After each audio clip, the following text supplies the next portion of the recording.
राधे राधे आप सभी का स्वागत है आज इस क्लास में। तो हिंदी साहित्य का दूसरा इतिहास हम देख रहे थे, बच्चन सिंह द्वारा लिखा गया है। तो उसमें हमारा आज का टॉपिक है रासो काव्य। 6 वीडियो आप लोगों को मिल चुका होगा, ये 7वीं क्लास है हमारी। तो 7वीं क्लास में हमारा टॉपिक है रासो काव्य। तो चलिए रासो काव्य को पढ़ते हैं। रासो शब्द की उत्पत्ति और प्रयोग के संबंध में विद्वान एक मत नहीं हैं। शुक्ल जी इसे रसायन से बना हुआ मानते हैं। तो ध्यान देना है, शुक्ल जी रासो शब्द की उत्पत्ति किससे मानते हैं? तो रसायन से। बिसलदेव रासो में काव्य के अर्थ में रसायन शब्द बार बार आता है, अतः हमारी समझ में इसी रसायन शब्द के होते होते रासो हो गया होगा। शुक्ल जी कहते हैं कि बिसलदेव रासो में ये रसायन शब्द बार बार आया है। उन्होंने रसायन शब्द से उत्पत्ति मानी है रासो की, किस आधार पे माना है? तो बिसलदेव रासो के, क्योंकि उसमें रसायन शब्द बार बार आया है। तो वो कहते हैं कि यही रसायन जो है बोलते बोलते रासो हो गया होगा। अन्य लोगों में से कुछ लोग इसे राजयश, राजयज्ञ या रहस्य से निकला हुआ मानते हैं। हजारी प्रसाद द्विवेदी इसे नाट्य, उपरूपक, रासक से प्रादुर्भूत कहते हैं। लेकिन हजारी प्रसाद द्विवेदी रासो शब्द की उत्पत्ति किससे मानते हैं? तो रासक से मानते हैं। ये ध्यान देना है, यही सर्वमान्य भी है। रासो लोक प्रचलित नाट्य रास से निकला हुआ प्रतीत होता है। भागवत का रास भी लोक से लिया गया है और नाट्य का रासक भी। इसमें गीत और नाट्य दोनों का मिश्रण होता है। भागवत की रास लीला से भी यह सिद्ध है। ब्रजमंडल की रास लीला लोक प्रचलित रास का ही विकसित रूप है। जैन अपभ्रंश में रास की लंबी परंपरा है। रास से ही रासः, रायण, रासु आदि बने हैं। जैन रास मूलतः सांप्रदायिक है, किंतु साहित्य में प्रविष्ट होकर इसका रूप श्रृंगार वीर मिश्रित हो गया है। जो जैन रास है ये क्या है? मूलतः सांप्रदायिक है, किंतु साहित्य में जो आया है तो इसका रूप क्या हो गया है? श्रृंगार और वीर मिश्रित हो गया है। अब हम देखेंगे काव्य प्रवृत्ति।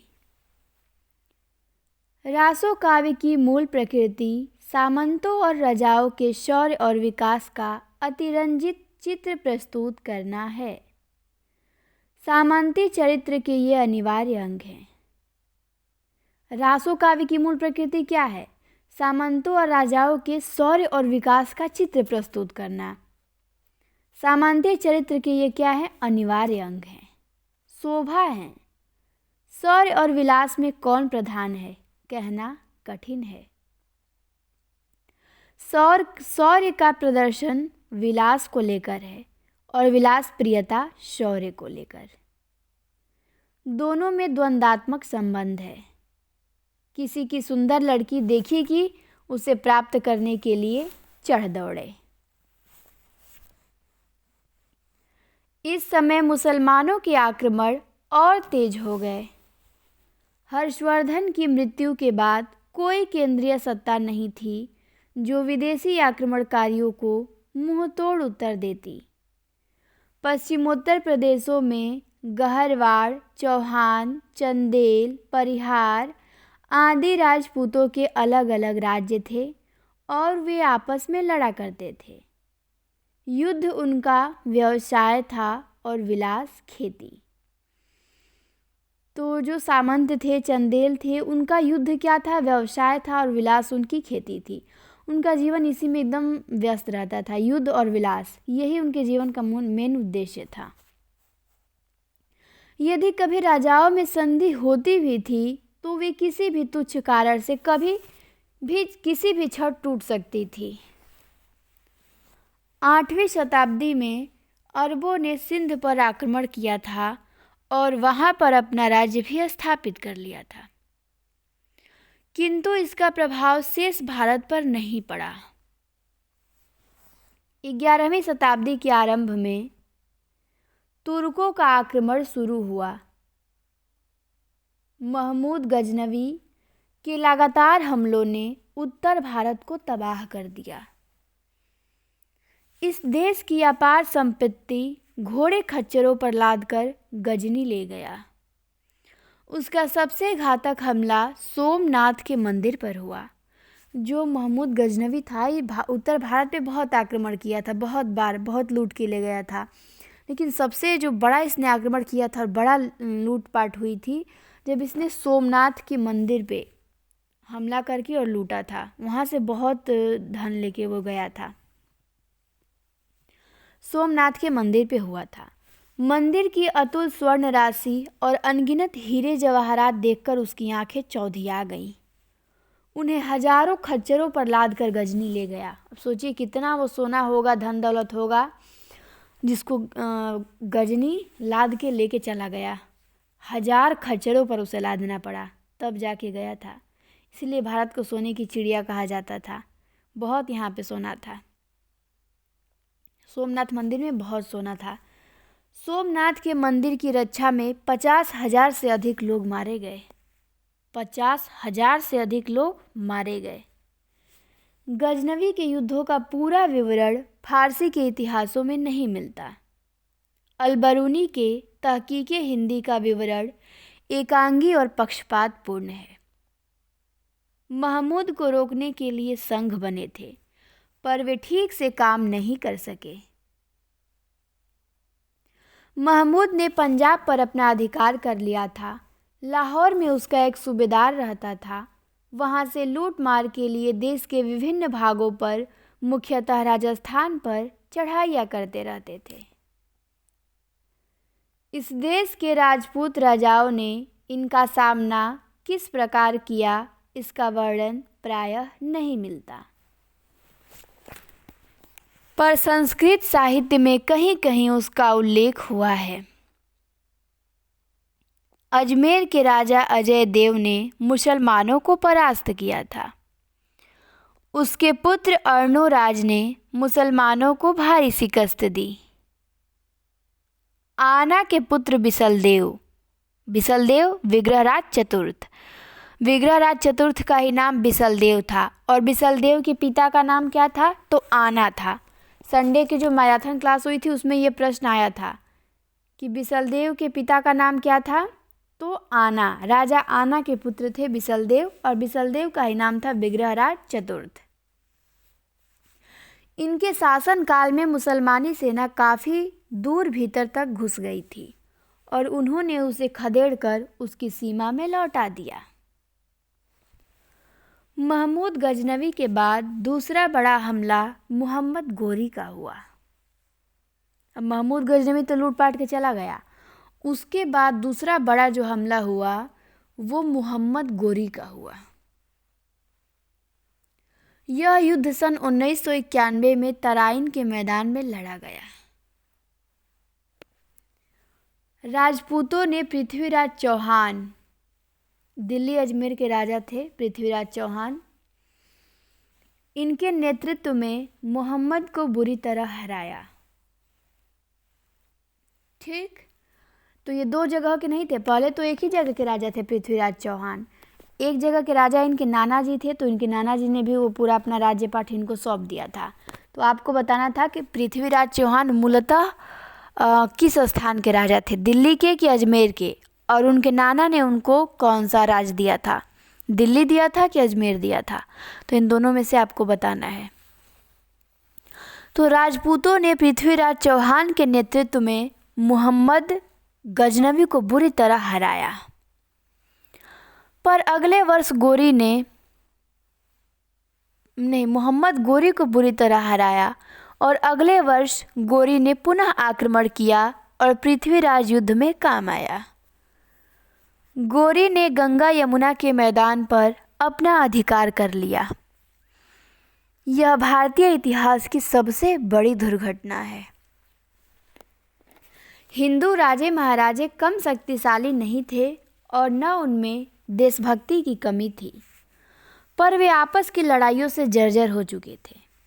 एकता नहीं था और आपस में लड़ झगड़ के ही वो अपने आप को कमज़ोर बना चुके थे। झूठे आत्मसम्मान के लिए मर मिटना उनका स्वभाव हो गया था। उनके लड़ाई के उपकरण भी पुराने थे। हाथियों पर भरोसा नहीं किया जा सकता। हिंदू नैतिकता और शत्रुओं के प्रति दया भाव से भी उनकी कम क्षति नहीं हुई। यदि ऐसा न हुआ होता तो तराइन का दूसरा युद्ध न होता। सबसे बड़ी अदूरदर्शिता तो यह थी कि हिमालय के दर्रों की चौकसी उन्होंने नहीं की। यदि चीनी दीवार नहीं बना सकते थे तो दर्रों की देखरेख के लिए किले तो बनवाए जा सकते थे। फिर भी राजस्थान के राजों ने अपने राज्य में पठानों की दाल न गलने दी। वे बराबर लड़ते रहे। रासो काव्य कितने भी अप्रामाणिक क्यों ना हो, अब रासो काव्य की बात आ गई कि रासो काव्य कितने भी अप्रामाणिक क्यों ना हो, पर उनके आधार पर तत्कालीन सामंती समाज की विलासिता और व्यक्तित्व शौर्य का पता लग ही जाता है। जो भी रासो काव्य मिले हैं उनमें पारस्परिक युद्धों, ईर्ष्या, द्वेष, कलह, रूप, लोभ आदि का खूब बढ़ा चढ़ाकर चित्रण किया गया है। इस ऐतिहासिक दुर्घटना का उल्लेख ऊपर हुआ है। उसके मूल कारणों का पता रासो काव्य से लग जाता है। फिर भी लोक जीवन की कुछ न कुछ झांकी मिल ही जाती है। परिभाषा तथा ऐतिहासिक तथ्यों के आधार पर रासो काव्य प्रामाणिक नहीं सिद्ध होते। खुमान रासो, बिसलदेव रासो, पृथ्वीराज रासो ऐसी ही रचनाएं हैं। परिभाषा ऐतिहासिक तथ्यों के आधार पर रासो काव्य प्रामाणिक नहीं सिद्ध होते हैं। जैसे खुमान रासो हो गया, बिसलदेव रासो हो गया, पृथ्वीराज रासो हो गया, ये क्या है? ये प्रामाणिक नहीं सिद्ध होता है। भट्ट केदार का जयचंद्र प्रकाश और मधुकर कवि का जय मयंक जस चंद्रिका ग्रंथ उपलब्ध नहीं है।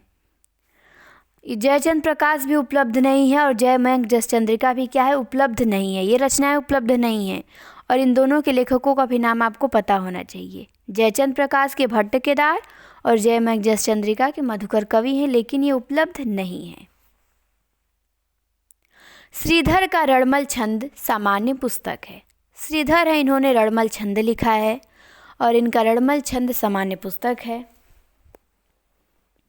अब हमने देख लिया रासो काव्य का परिचय हमने कर लिया। अब हम आते हैं रासो ग्रंथ बिसलदेव रासो। बहुत ही महत्वपूर्ण है ये। तो बिसलदेव रासो को हम देखते हैं। बिसलदेव रासो एक विरह गीत काव्य है। ये कैसा काव्य है? तो विरह गीत काव्य है। इसके रचयिता नरपति नाल हैं। बिसलदेव रासो के रचयिता कौन है? तो नरपति नाल हैं। पर अपने ऐतिहासिक तथ्य, रचना काल तथा भाषा के आधार पर यह अप्रामाणिक सिद्ध हो जाता है। इसको भी अप्रामाणिक बता रहे हैं कि ये भी रचना काल और भाषा के आधार पर, ऐतिहासिक तथ्यों के आधार पर अप्रामाणिक सिद्ध होता है।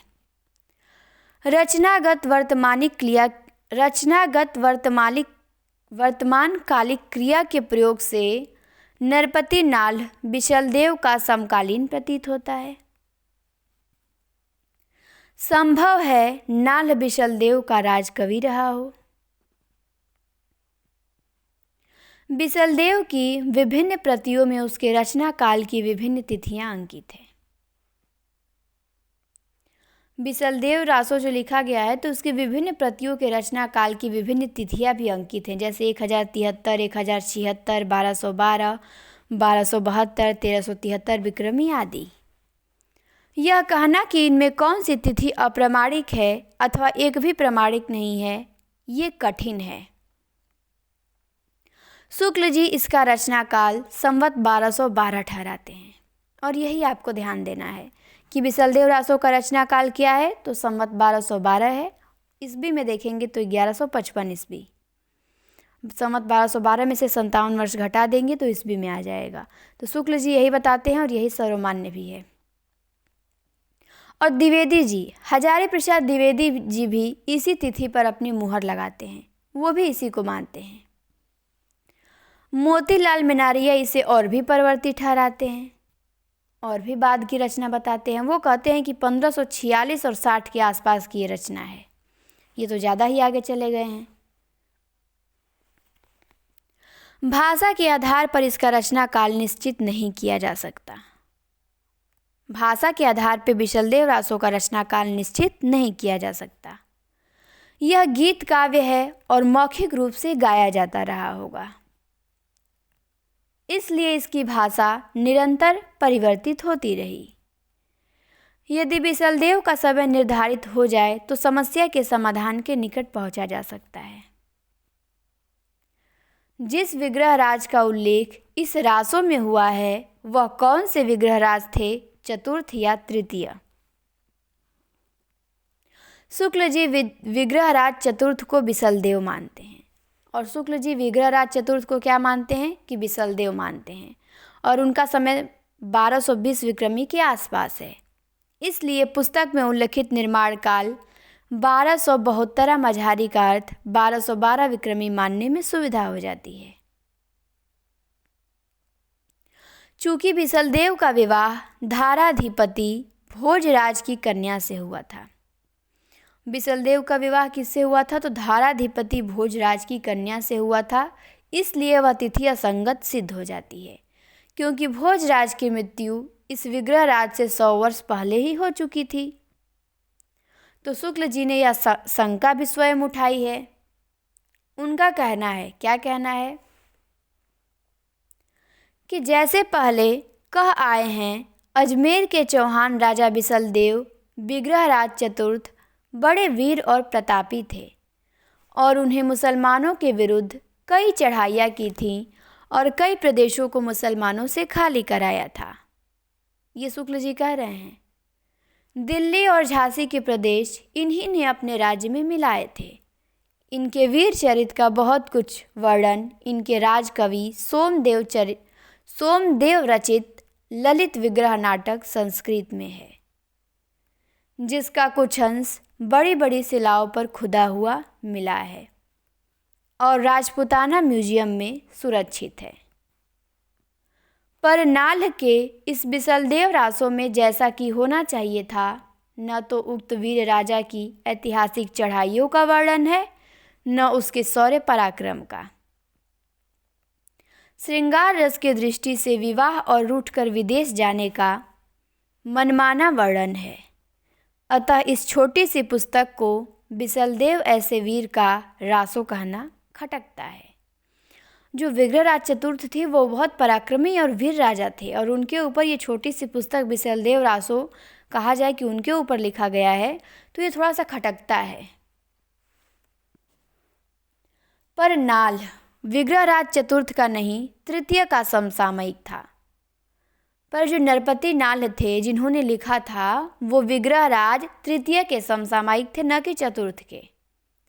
वह चौथे विग्रहराज की तरह सूरवीर नहीं था, और जो विग्रहराज तृतीय थे वो विग्रहराज चतुर्थ के तरह सूरवीर नहीं थे। जहाँ तक शौर्य और श्रृंगार का संबंध है, वह अर्ध सामंत था, यानी विलासी तो था लेकिन वीर नहीं था। तो विग्रहराज चतुर्थ और विग्रहराज तृतीय में बहुत अंतर था। जो तृतीय थे वो विलासी अधिक थे, वीर कम थे, और जो चतुर्थ थे वो बहुत वीर और पराक्रमी थे। और ऐसे राजा का रासो श्रृंगारिक हो ही सकता है। भोजराज का उत्तराधिकारी 1166 विक्रमी में विद्यमान था। विग्रहराज तृतीय ने सेना भेजकर उसकी सहायता की थी। इस तथ्य के आधार पर माता प्रसाद गुप्त ने बिसलदेव का समय संवत 1150 विक्रमी के आसपास ठहराया है। तो यहाँ आपको बताना है कि बिसलदेव रासो के संपादक कौन हैं। 2 लोगों ने इसका संपादन किया था, तो उसके संपादक का नाम बताना है। और यहाँ माता प्रसाद गुप्त इसका बिसलदेव रासो का जो डेट है वो संवत 1150 विक्रमी बताते हैं। ठीक, आगे आते हैं। बांसवाड़ा, उज्जैन, बेतवा के दान पत्रों और शिलालेखों के आधार पे भोजराज का समय 1076 से 1115 विक्रमी ठहराया गया है। ऐसी स्थिति में विग्रहराज तृतीय का भोजराज की बेटी राजमती से विवाहित होना बिल्कुल संभाव्य है। और ऐसी स्थिति में विग्रहराज तृतीय का भोजराज की बेटी राजमती से विवाहित होना क्या है? बिल्कुल संभाव्य है। तो ये बच्चन सिंह कहना चाहते हैं, शुक्ल जी ने बिसलदेव को विग्रहराज चतुर्थ बताया है, तो ये बताते हैं कि नहीं, वो तो बहुत बाद में हुए, वो नहीं थे। जो बिसलदेव हैं वो विग्रहराज तृतीय हैं, ये बच्चन सिंह बताते हैं। रासों के आरंभ में भोजराज की प्रशस्ति भी की गई है। हो सकता है ग्रंथ का समारंभ राज्यारोहण को ध्यान में रखकर किया गया हो, अतः 1076 विक्रमी को इसकी रचना का समारंभ मानने में कोई अनौचित्य नहीं है। आगे आते हैं, ये देखिए मोस्ट है, बिसलदेव रासो 4 खंडों में विभाजित है। ये आपको ध्यान देना है, बिसलदेव रासो कितने खंडों में विभाजित है? तो 4 खंडों में। पहले खंड में मालवा के भोज परमार की पुत्री राजमती से शाकंभरीश्वर बिसलदेव के विवाह का वर्णन है। तो बिसलदेव रासो 4 खंडों में है और पहले खंड में क्या वर्णन है? तो पहले खंड में मालवा के भोज परमार, किसकी पुत्री? तो भोज परमार की पुत्री राजमती से बिसलदेव के विवाह का वर्णन है। फिर आता है दूसरा खंड। दूसरे खंड में क्या है? तो दूसरे खंड में राजमती से रूठकर रतन ले आने के लिए बिसलदेव का उड़ीसा जाना वर्णित है। दूसरे खंड में राजमती से रूठकर रतन ले आने के लिए बिसलदेव उड़ीसा जाते हैं, उसका वर्णन है। तीसरे खंड में राजमती का विरह वर्णन है, ये आपको ध्यान देना है। राजमती का विरह किस में है? तो तीसरे खंड में। और चौथे खंड में भोजराज का अपनी पुत्री का मालवा ले जाना वर्णित है। चौथे खंड में अपनी पुत्री को मालवा ले जाते हैं और उसी खंड में बिसलदेव के उड़ीसा से लौटने और राजमती के घर ले आने का प्रसंग भी है। ठीक, चौथे खंड में उसके पिता उसको अपने घर ले जाते हैं और चौथे खंड में ही बिसलदेव उड़ीसा से लौट के आते हैं और फिर उसके पिता के घर से वो अपने यहाँ लेके आते हैं राजमती को। तो ये आपको ध्यान देना है कि एक तो बिसलदेव हो गए, उनकी पत्नी राजमती हो गई और राजमती के पिता मालवा के राजा भोज परमार हैं। तो इतना आपको ध्यान देना है। और 4 खंड हैं, चारों खंडों में क्या वर्णन है ये भी ध्यान देना है। आगे आते हैं, इतना तो आप लोगों को अच्छे से समझ में आ गया होगा। अगले पैराग्राफ पे आते हैं। संदेश रासक की तरह बिसलदेव रासो एक गेय काव्य है। ये भी ध्यान देना है कि संदेश रासक की तरह बिसलदेव रासो भी एक गेय काव्य है। इन दोनों में समानता है लेकिन अंतर भी है, ये आप लोगों को ध्यान देना है। संदेश रासक भी विरह है, बिसलदेव रासो भी विरह है। संदेश रासक भी गेय काव्य है, बिसलदेव रासो भी गेय काव्य है। लेकिन फ़र्क यह है कि रासो में कुछ घटनाएं भी जुड़ गई हैं जबकि रासक में घटनाएं नहीं हैं। बिसलदेव रासो में कुछ घटनाएं भी जोड़ ली गई हैं लेकिन संदेश रासक में घटनाएं नहीं है, केवल गेय है। नाल एक और राजाश्रित हैं, नरपति नाल एक और राजाश्रित हैं, दूसरी ओर उसके काव्य में लोकत्व भी कम नहीं है। इन लोक तत्वों के आधार पर किसी को जन कवि घोषित करना भ्रम पैदा करना है। संदेश रासक में एक विरहणी नायिका पथिक से विरह संदेश भेजती है और संदेश रासक में एक विरहणी नायिका पथिक से विरह संदेश भेजती है। रासों की राजमती भी संदेश वाहक से अपना विरह निवेदन भेजती है। और संदेश रासक में संदेश वाहक के जाने के पीछे ही नायक आ जाता है, किंतु रासों में संदेश वाहक संदेश लेकर उड़ीसा जा पहुंचता है, किंतु जहां तक लोक तत्वों का संबंध है रासक की अपेक्षा रासों में वह अधिक है। गृहस्थ जीवन का उतार चढ़ाव, शकुन अपशकुन, 12 मासा, मुहूर्त विचार, तंत्र मंत्र आदि से रासो भरा पड़ा है। जो बिसलदेव रासो है वो गृहस्थ जीवन के उतार चढ़ाव, शकुन अपशकुन, बारहमासा का वर्णन, मुहूर्त विचार, तंत्र मंत्र, इन सब से भरा हुआ है। योगियों की उस विद्या का भी इसमें उल्लेख है और योगियों की विद्या का भी उल्लेख है जिसके द्वारा वह क्षण में हजारों कोस दूर जा सकता है। और यह सब लोक जीवन से ही लिया गया है, पर इनके आधार पे नाल्ह जन कवि नहीं हो सकता। यह सब जन जीवन के हास्योन्मुखी तत्व हैं। इनका फल आज भी देश भुगत रहा है। राजा भोज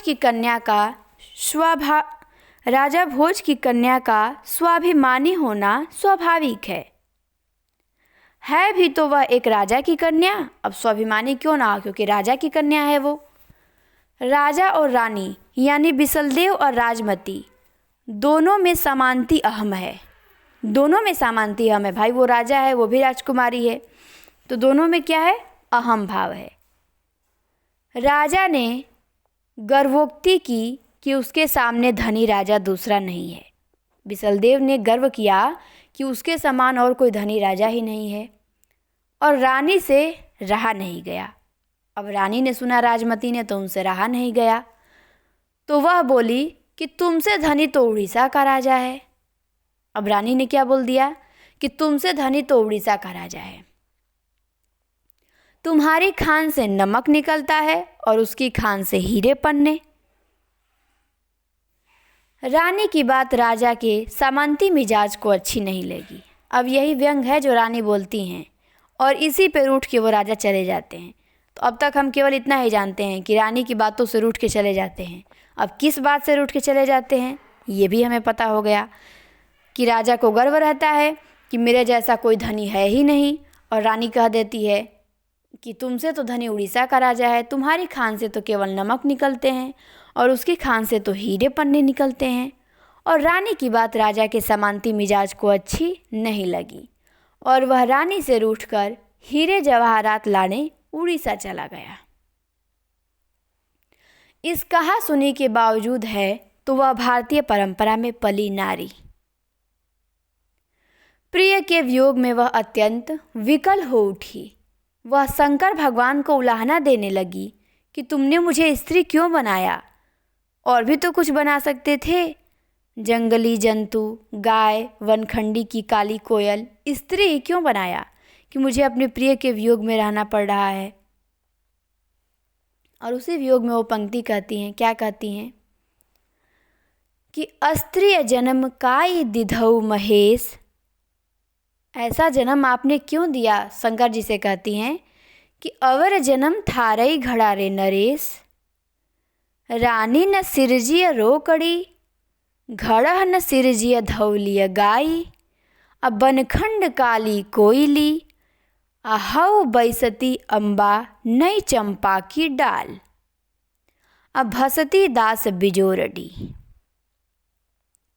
कहती हैं कि यदि मैं काली कोयल होती तो स्वच्छंदता पूर्वक चंपा की डाल पर बैठती, अंगूर और बिजौरी खाती।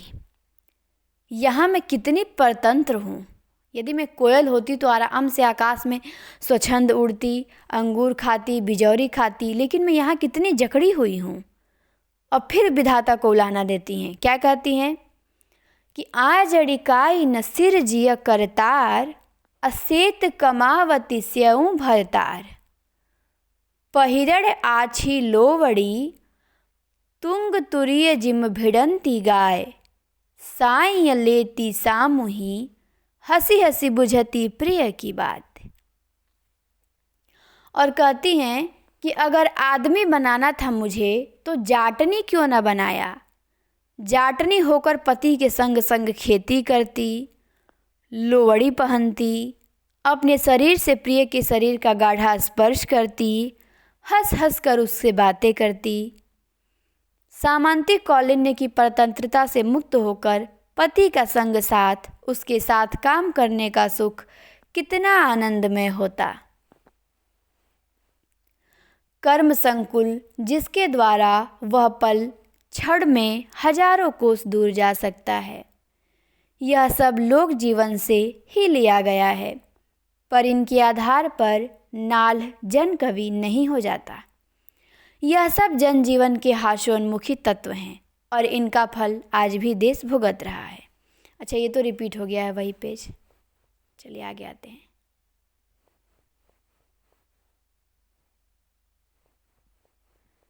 एक ही पेज कई बार रिपीट हो गया है।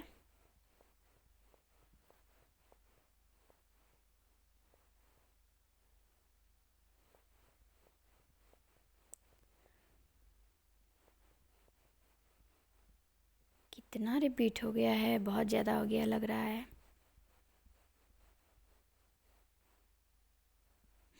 आ गए, ठीक है, यहाँ से नहीं है। हाँ, तो यहीं पे हम थे कि सामंती कौंडिन्य की परतंत्रता से मुक्त होकर पति का संग साथ, उसके साथ काम करने का सुख कितना आनंदमय होता। कर्म संकुल जीवन में स्पर्शानुभूति और बतरस के सुख का क्या कहना। कर्ममय जीवन के सुख का ऐसा ही चित्रण रहीम ने भी किया है। रहीम ने भी ऐसे ही जीवन का चित्रण किया है। कहे हैं कि आग लागी घर जरिगा अति सुख कीन, प्रिय के हाथ घड़ी लवा भरी भरी दीन। प्रिय, तो ये भी पंक्ति ये रहीम की थी। आगे आते हैं। प्रिय के उड़ीसा से लौटने के बाद राजमती पुनः मुखर हो उठती है और कहती है कि तई तो उलग जाई किसऊ कि यह यौना, मोड़ यसीस न दिन ही उबाह, कठिन पौहर ना मिल्या, तह तऊ अंग से अंग न मिड़यू राऊ, अजंग जुगल जोड़िया नहीं, राऊ जिसे जी बिछाए न खोलिया खेली। कहती हैं, हे नाथ, 12 वर्ष तक मुझसे अलग होकर तुमने क्या किया। 12 वर्ष वो अलग रहे थे, उड़ीसा गए थे उनसे नाराज होके, और 12 वर्ष बाद वे लौटते हैं तो कहती हैं कि हे नाथ, 12 वर्ष तक मुझसे अलग होकर तुमने क्या किया। हालांकि एक ही वर्ष का उल्लेख मिलता है बाकी जगह तो कि 12 महीना अलग रहे थे, लेकिन यहाँ 12 वर्ष दिया है क्योंकि एक वर्ष रहे थे वो उड़ीसा। एक वर्ष मतलब 12 महीना, तभी तो 12 मासा है, लेकिन यहाँ 12 वर्ष दे दिया गया है। तो फिर कहती हैं कि हे नाथ, 12 वर्ष तक तुम मुझसे अलग होकर क्या किए। न तो स्त्री की बाहों पर सिर रख कर सोए और न कठिन पयोधरों का मर्दन किया, न तो अंग से अंग मिलाया, जंघ युग्म को जोड़ा नहीं, न सेज बिछाकर रति क्रीड़ा की। विरह के समय वह कर्म सुख की कल्पना करती है, किंतु मिलन के समय सामांती केली क्रीड़ा का अवसर खो देने पर पश्चाताप। इस सुख का नाम है सामांती जीवन, किंतु एक सामांती जीवन और भी था। तिखा तुरिया न माड़िया, गोरी गली न लग्गू, कहाँ वीर श्रृंगार का समवाय और कहाँ स्थूल शरीर संबंध। रासों की भाषा पर विचार करने के मार्ग में सबसे बड़ा बाधक तत्व उसके काल का अनिर्णित रह जाना है। अब बिसलदेव रासो समाप्त हो गया। अब आते हैं रासो काव्य के बारे में। थोड़ी सी जानकारी दी गई है, देख लेते हैं। चलिए थोड़ा सा ही है, उसके बाद पृथ्वीराज रासो आ जाएगा तो वहाँ पे हम लोग ब्रेक लगा देंगे। बहुत अच्छी जानकारी है यहाँ पे कि रासों की भाषा पर विचार करने के मार्ग में सबसे बड़ा बाधक तत्व उसके काल का अनिर्णित रह जाना। तो जो बिसलदेव रासो की भाषा पर उसकी भाषा निश्चित नहीं हो पाती है कि क्या है, तो सबसे बाधक तत्व है कि उसका काल ही अनिर्णित रह जाना। उसे 17वीं शताब्दी में लिपिबद्ध किया गया। गेय होने के कारण लोककंठ इसे बराबर बदलता गया होगा, फिर भी पुरानी भाषा यानी अपभ्रंश का प्रभाव बना हुआ है। हिंदी भाषा का उदय परसर्गों के साथ होता है और इसमें परसर्गों का प्रयोग हुआ है। बिसलदेव रासो में परसर्गों का प्रयोग हुआ है और हिंदी भाषा का भी उदय परसर्गों के साथ ही होता है। अतः इसकी भाषा 15वीं शताब्दी के पूर्व की नहीं हो सकती है, क्योंकि हिंदी 15वीं शताब्दी के पहले आई ही नहीं थी, तो फिर कैसे हो जाएगी। इसमें परसर्गों और विभक्तियों की विचित्र खिचड़ी देखी जा सकती है। जैसे गोरड़ी जोगिनऊ, कंचऊ हस्ते, दिठी, अजमेरी, देसी आदि विभक्तियों के उदाहरण हैं। तो उलगाड़ा कि मनमाहे, स्वामी सिऊ, हे घर आदि परसर्गों के। है का अर्थ में डिंगल में छल का प्रयोग होता है। मंदिर सुंदरी, अंग अमृत, पक्ष कुवचन, कलंक, वेदना, नवल, मृगलोचनी, हस्ती, लंबोदर आदि तत्सम शब्द उसी प्रकार आ गए हैं जिस प्रकार परवर्ती अपभ्रंश में। कुछ संस्कृत के शब्दों का तद्भवीकरण भी कर लिया गया है, जैसे बांगड़, पंडिया, शबद, जोगी आदि। कुछ खाटी देशज शब्द हैं, जैसे डावड़ी, पाहिल्या, करई, बैल, आसपी, कुल्हड़ वगैरह। ऐसे कुछ शब्द देसी नाम माला में भी आए हैं। देसी नाम माला आपको बताना है कि किसकी रचना है, पीछे हम लोग पढ़ चुके हैं देसी नाम माला। विभक्तियों, परसर्गों, तत्सम, तद्भव और देशज शब्दों के आधार पर रासों की उपलब्ध पांडुलिपि की भाषा आधुनिक आर्य भाषाओं के आविर्भाव के किंचित पूर्व की मानी जा सकती है। लोक काव्य परंपरा में ढोला, मारूरा, दुहा भी उल्लेख्य है। तो यहाँ पे हमारा बिसलदेव रासो समाप्त होता है। बहुत अच्छी जानकारी मिली इसके बारे में, हम लोगों को अच्छे से समझ में भी आया होगा। और जो क्वेश्चन मैंने किया कमेंट में आप लोग बताइएगा उसे, और इसमें से भी जो क्वेश्चन बन रहे हैं उसे तैयार रखिएगा, ठीक, क्योंकि मैं फिर आप लोगों से बाद में इसे पूछूंगी भी, तो तैयार रखना है बिल्कुल अच्छे से। अब हमारा अगला टॉपिक रहेगा पृथ्वीराज रासो। ये भी बहुत अच्छा है, बहुत जानकारी मिलेगी इसके बारे में भी, तो इसको भी हमें बिल्कुल अच्छे से ध्यान से पढ़ना है। तो आज के लिए इतना ही, फिर मिलेंगे अगले क्लास में। आप सभी लोगों को क्लास अंत तक देखने के लिए बहुत बहुत धन्यवाद। अच्छा लगे तो लाइक करिएगा, कमेंट भी करिएगा और शेयर भी करिएगा अपने मित्रों के यहाँ। जो नए हो चैनल को सब्सक्राइब ज़रूर कर लें।